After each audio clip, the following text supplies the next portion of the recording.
ve la festa d'estiu del cinema català i crec que és un bon motiu i un bon moment per poder parlar exactament d'això, no? De fins a quin punt, a través del cinema, a través de la producció cinematogràfica, podem, diguem-ne, vendre el país una mica per tot arreu. Fixeu-vos en el cas dels Estats Units, no? Per posar un exemple doncs, ben simptomàtic en tots els sentits.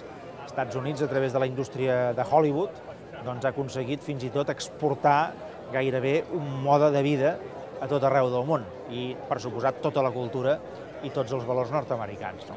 Bé, nosaltres, a una escala completament diferent, a una escala molt més petita, si voleu, hauríem de tenir també aquest neguit i buscar aquesta oportunitat de vendre Catalunya, en el millor sentit de l'expressió, de projectar Catalunya arreu del món, i una de les maneres de fer-ho és a través de la cultura en sentit ampli i dintre de la cultura a través del cinema. No?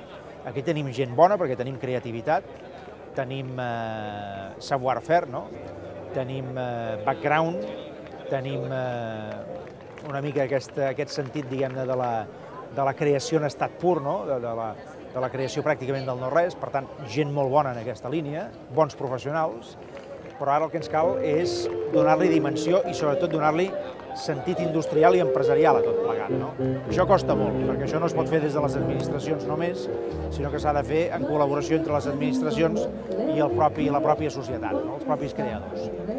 Jo crec que de tota manera aquest és un gran tema que hem de plantejar de cara al futur i intentar doncs, projectar Catalunya, fer conèixer Catalunya arreu del món a través del nostre cinema, que és una manera d'explicar la nostra cultura en sentit ampli.